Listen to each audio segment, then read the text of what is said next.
Upheaval, Reckoning, Chapter 32. What Must Be Done. The sun was setting by the time Vanguard called for a halt. Twilight felt torn between following orders and protesting.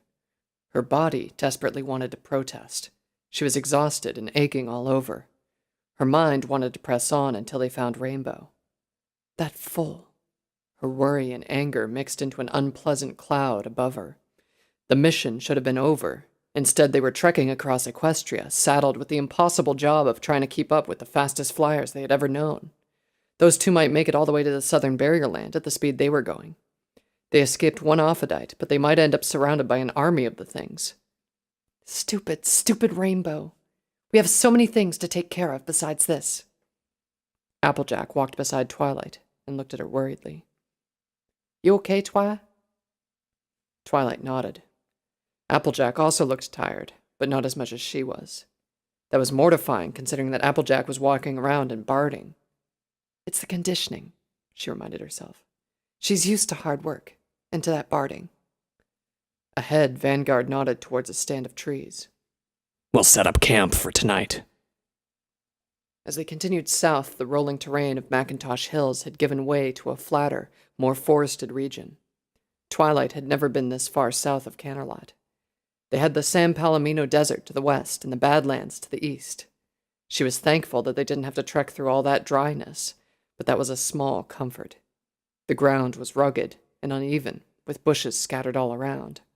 Snow hadn't touched this part of Equestria. They had a fire going pretty quickly. By the time it was dark, they were all sitting next to a steady blaze and munching on concentrated feed. As her frustrated worries about Rainbow receded into the darkness with their surroundings, Twilight was finally forced to confront something that she had been avoiding throughout their trip. She had just killed ponies. Not just a pony. She killed several in a single stroke of lightning. She hadn't dared to so much as glance at what she had wrought. The sickening smell of burned flesh nearly made her faint. Even without seeing them, her mind formed unwanted images. Badly charred fur, partly melted skin, mouths open and frozen screams. She shuddered and fought back the urge to vomit. She should have been prepared for this. She had been caught off guard when she killed her first Wolven. This should have been different. She had been ready. She believed that she was ready when she asked to join Special Operations. What was all that preparation for? When she first saw Rainbow's kidnappers, she had readily thrown aside any other thought besides saving her friend. Captain Badark had called them pony-shaped Offidites. She had held out those words as if they were a shield as she cast her spell. They didn't get to scream. She barely caught any of their features before the blast charred them beyond recognition. Perhaps that was a blessing. They were kidnappers working for the enemy. That was all she needed. She didn't want to know their names or how they ended up where they were. If she did, she would hesitate, and Rainbow would be lost. All of that was in the moment of spellcasting. When they followed Rainbow's reckless charge, the thoughts she had so eagerly shoved aside slowly crept back. She looked for ways to delay the inevitable. She focused on the scenery, thought about how much of an idiot Rainbow was, and tried to keep up with the others without looking like she was exerting herself. Sitting by the fire, she felt alone with her thoughts, even with Applejack and Vanguard only a few feet away. The justifications came to mind first. They were the ones that easily found words. The guilt was a heavy presence that accused her without having to say anything. She had to do it. Orders were orders.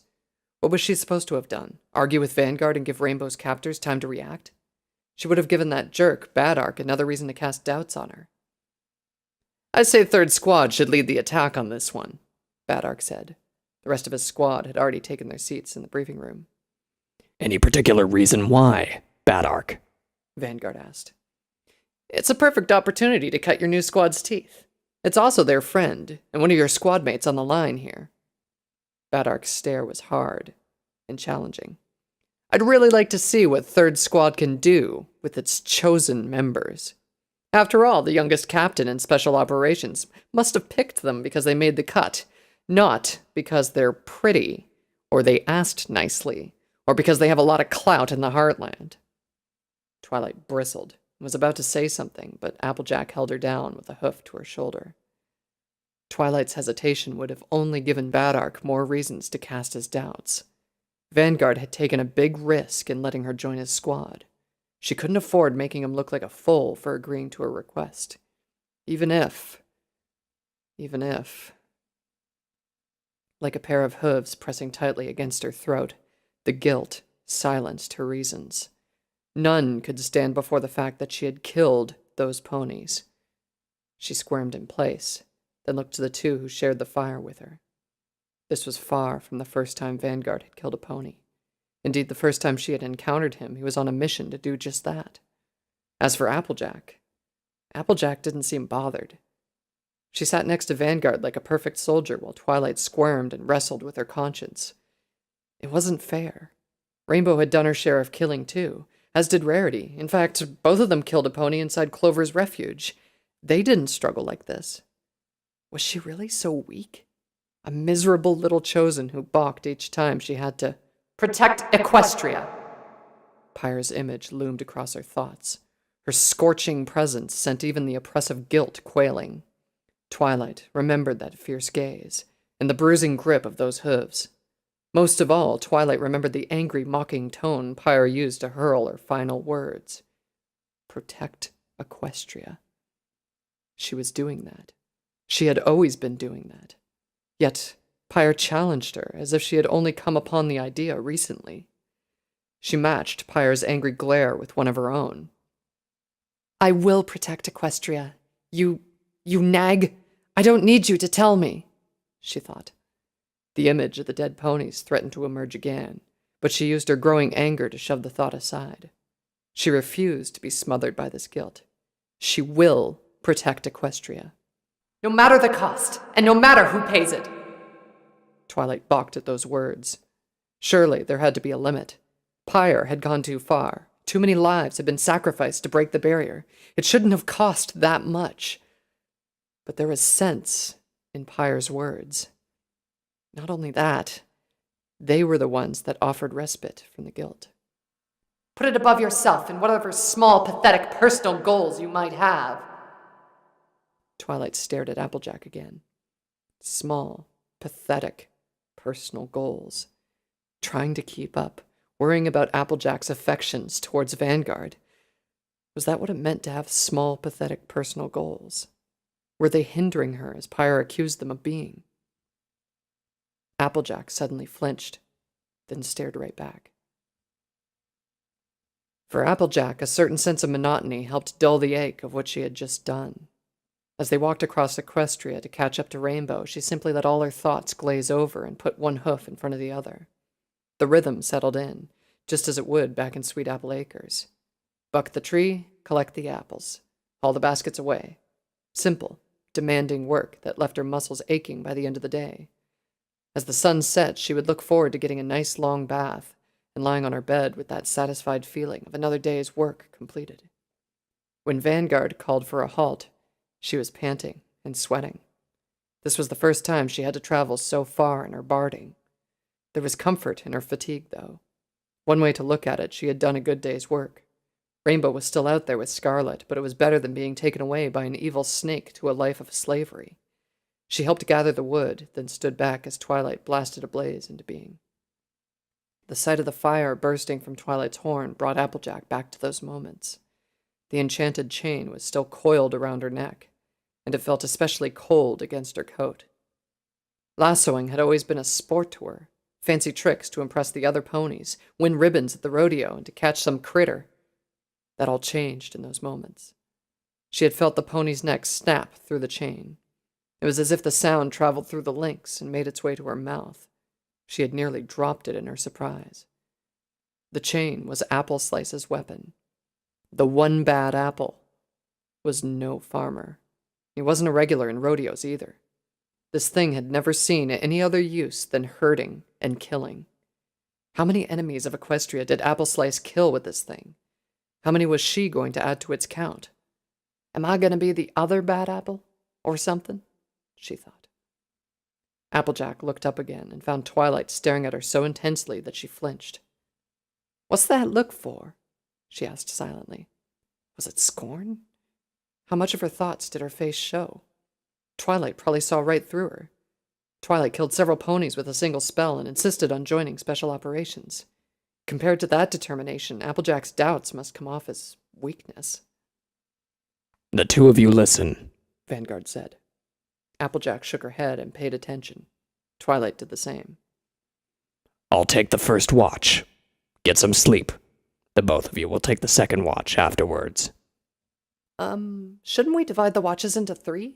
Twilight asked. My apologies. Did I sound like I was making polite suggestions? Vanguard settled into a comfortable position, while the two turned in for the night. It was likely well past midnight when Vanguard woke Twilight and Applejack up for the next watch. Twilight wondered how he was able to walk so far in such heavy armor, then go on to take the first watch without any problem. He didn't even look like he was straining to stay up. His division of the watches also baffled her. He could have gotten more sleep if he chose to let her and Applejack take separate watches. "Hey, Twilight," Applejack said. She yawned and sat just a foot away. "Hey," Twilight replied. Silence reigned after that brief exchange. Twilight felt ashamed. That was how random strangers greeted each other. Not good friends. Surely she had something more to say to Applejack than that. "This is some mission, huh?" she asked. She cringed at the second attempt. "Yeah," Applejack replied. "Some mission." Again, they were silent.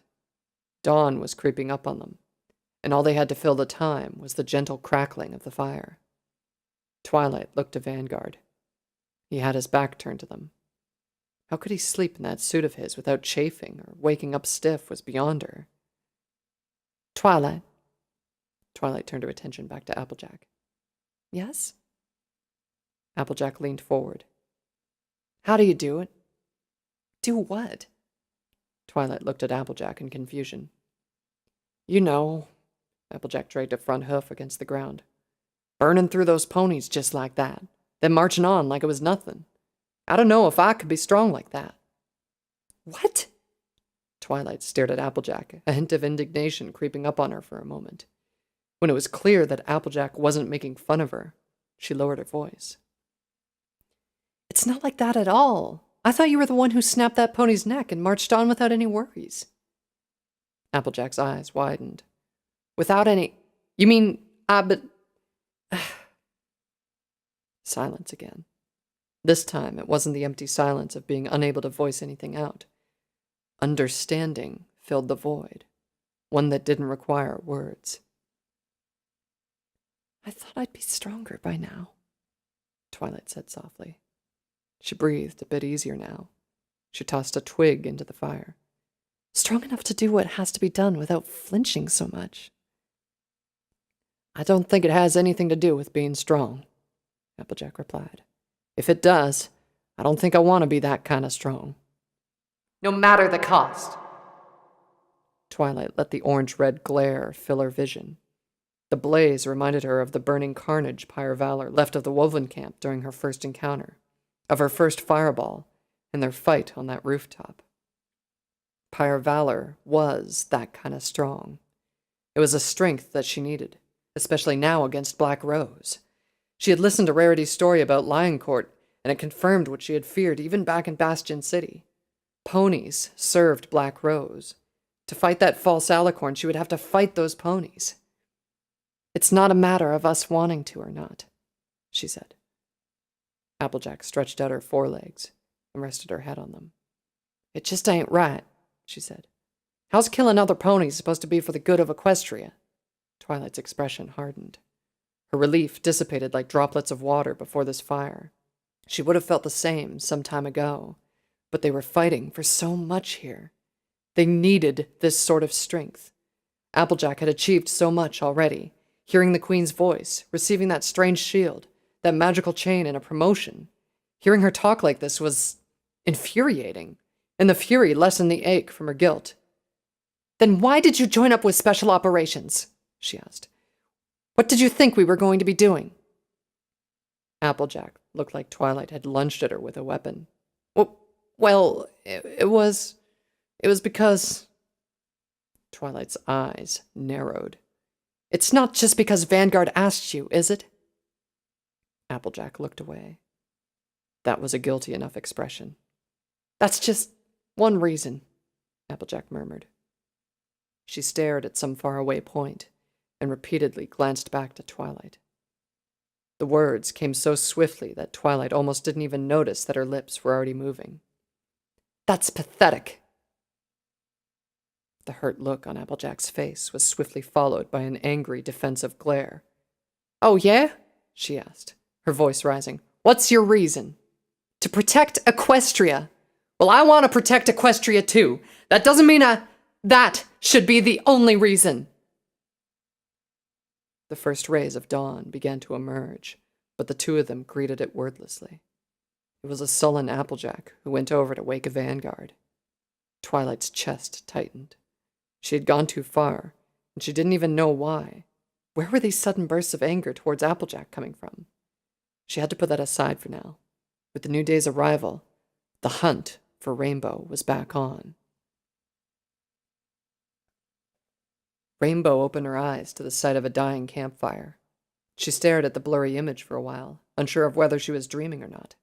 Then she rolled over and tried to get in just a bit more sleep. When it entered her mind that she didn't remember setting any camp or going to sleep, she sat upright. Good morning, Scarlet said. He sat opposite of her with a wide grin on his face. Just in time for breakfast. He tossed her a bundle of greens. I hope you like randomly picked grass. I'm not really familiar with the greens this far south. If you're feeling adventurous, I also found a few mushrooms over there. Scarlet? Rainbow asked. What happened?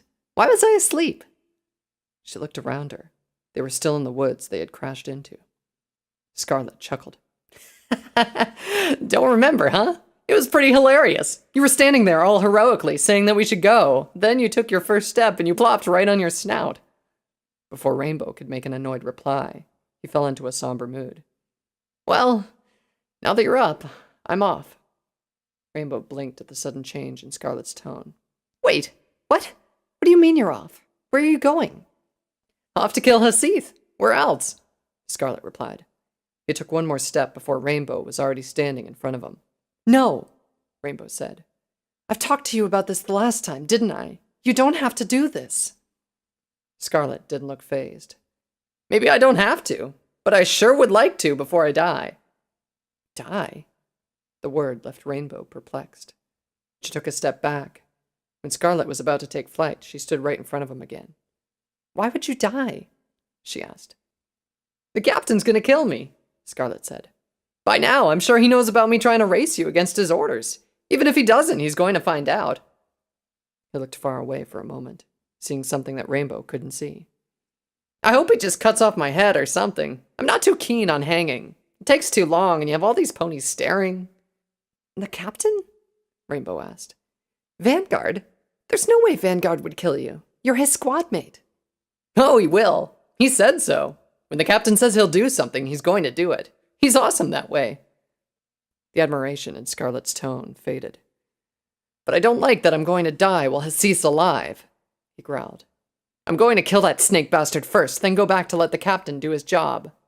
That's stupid, Rainbow insisted. I won't let you. Scarlet frowned and tried to sidestep Rainbow. Look, I stuck around because you were unconscious and in the middle of nowhere. You're fine now. Go be the element of loyalty somewhere or something. Scarlet flew past Rainbow. Before he could disappear into a streak of red, she had already grabbed him by the tail with her mouth. Scarlet's hind leg lashed out, smashing into Rainbow's chin and sending her tumbling several feet backwards. He paused to check on her briefly before flying off. He managed a few feet more before she was already hovering in front of him. You're starting to piss me off, Rainbow, Scarlet said. What do you want? I'm not letting you throw your life away, Rainbow replied. We're going back. Don't you get it? Scarlet shouted. I'm already dead. I just want to take Hasith out with me. No, you're not, Rainbow shouted back. I won't let Vanguard kill you, or Prince Dorado, or anybody else in the Legion. This race is my fault too. If they kill you, they have to kill me too. Get out of my way, Rainbow. Scarlet's voice dropped low. No. Rainbow's voice was just as steely. So you think because you caught up to me that you're hot stuff, huh? Scarlet raised his forelegs in a fighting stance. Rainbow tensed. She did catch up to him. She didn't feel like a winner, though. She didn't know how she won. Did she accomplish it by being faster than him? Or did being the bearer of the element of loyalty give her an advantage? Those moments were muddled with too much urgency and high emotion. Maybe she did win. Maybe she had already proven that she was faster than him. That didn't matter at this moment. I'm gonna hit you with a right hoof straight to the face, Scarlet said.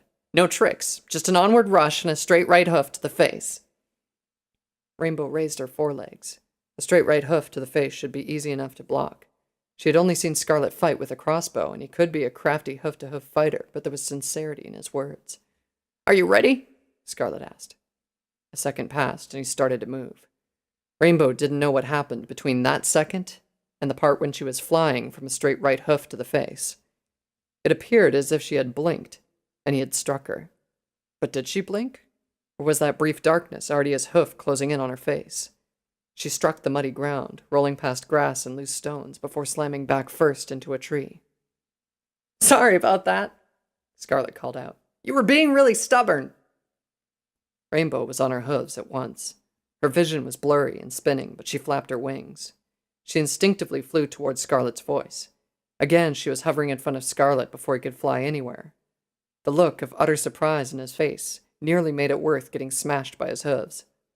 Rainbow let herself smile a little. Some blood leaked from a nostril and left a metallic taste on her lips. Just let me go already, Scarlet called out. No.